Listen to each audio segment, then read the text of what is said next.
Достар, барлықтарыңызға ассалаумағалейкум. Біз мынандай азанға погода болып тұр. Қазір біз великпен жұмысқа барайын деп жатырмыз. Уақыт 6:30 болып тұр. Жұмыс 7-де басталады. Сондықтан солай.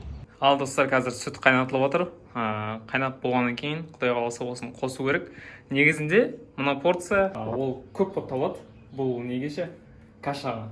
Бірақ мен өзіме андай толып тұрғанда кәдімгідей почти что сүтке орындамай деген сияқты. Енді негізі шыни ондай болмайды, бірақ сол сияқты деп жатқым ба. Сондай өзіме ұнайды. Өзіме солай тойып жегенше. Сондықтан осындай көп порция болса, негізінде бұдан 2 есе азырақ қосу керек бұл порцияны. Каша дайындау үшін. Достар, қайырлы таң. Біз жұмысқа бара жатырмыз. Сағат азанға 6:30. Бүгін жұмыс қайтадан 7-де басталады. Сату 1:40 кеткенде аяқталады, Құдай қаласа. Негізі кеше нелерін жұп қойғам ғой. Сөйтіп великті подъезден шығарам дегенше шаң көтті, шаң. Сол үшін дайындалып жуып сөйткенем. Шаң тез жұғады, прям тиін ойын тұмай. Көрініп тұрды. Сол біз жұмысқа кетіп бара жатырмыз. Бүгін андай азан мен тұрдым, бір басқаша настроение болып тұр. Керемет настроение. Яғни өзімде бүйтіп кішкене заряженный дейді, заряженный тұрған соң, хотя азанға 6:30. Еш нәрсе болған жоқ, бірақ өзім сондай болып тұрмын.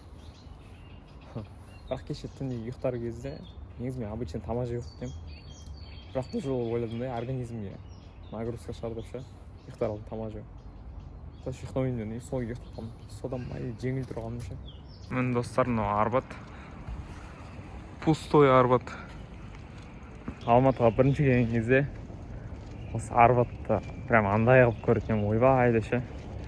Вау деп таң қалып, осы жерге келгім келіп. Даже бірінші келген кезде, ол кезде әшейін 2-3 күнге келгенмін Алматыға.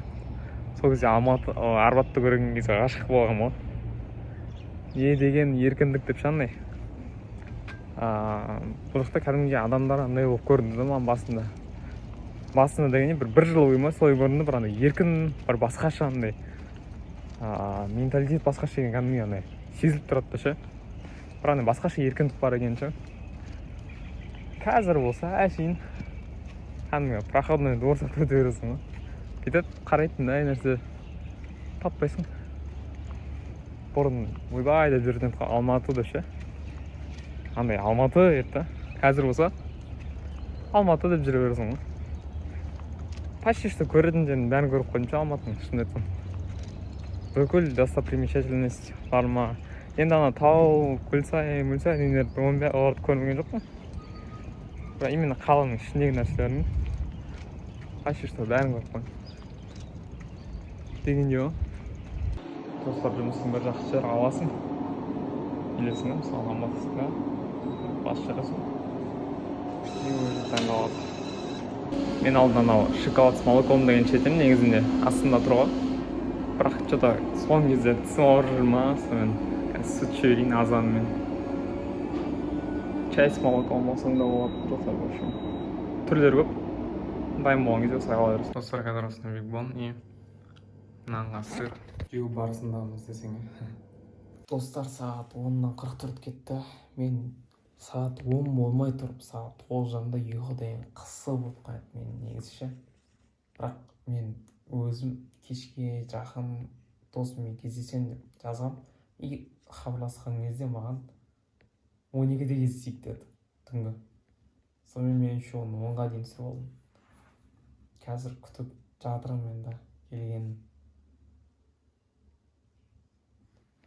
Ұйқыма сәл тура келмей тұрды.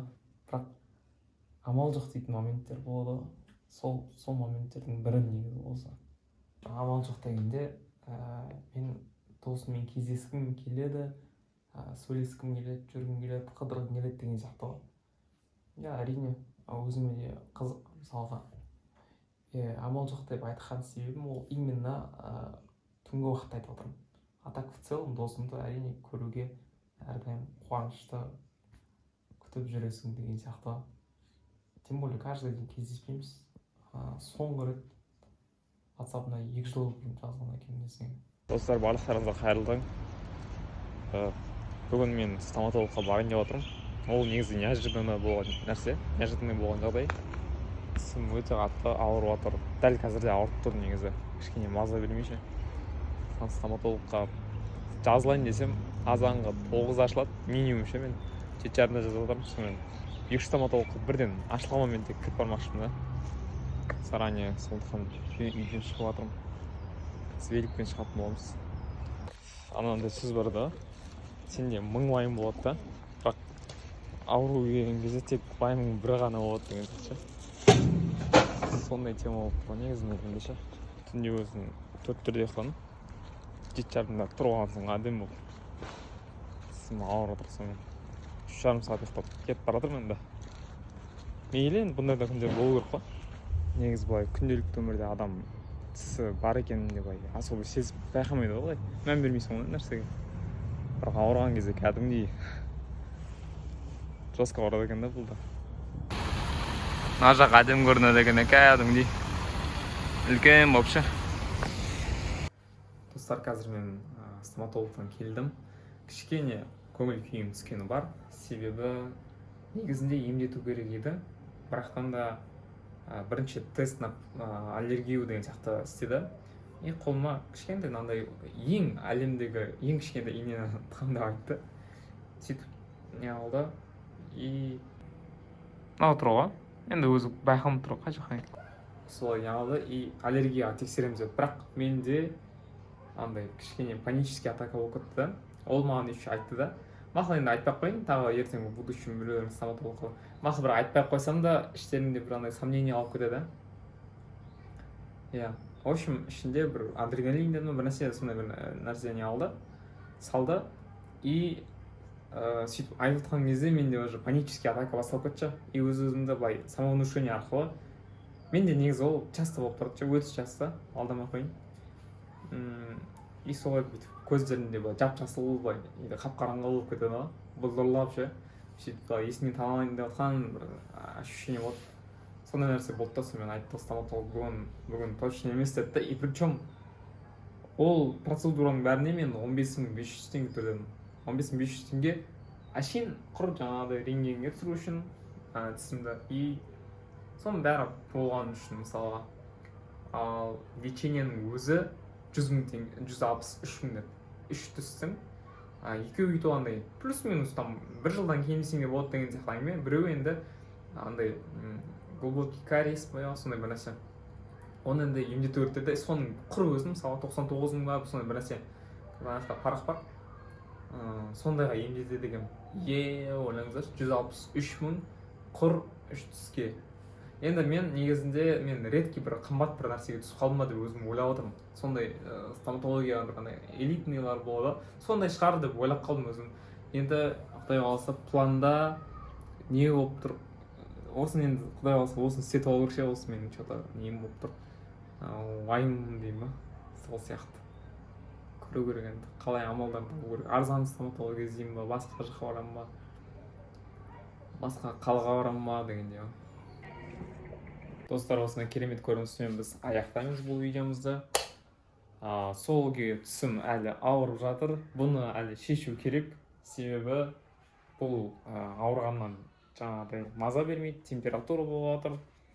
Жаңан тыңылдап ауырып тұрған, енді тістің ауыратыны енді әрбір адам білетін шығар енді примерно. Кішкентай болғанның өзі де біледі қалай екен.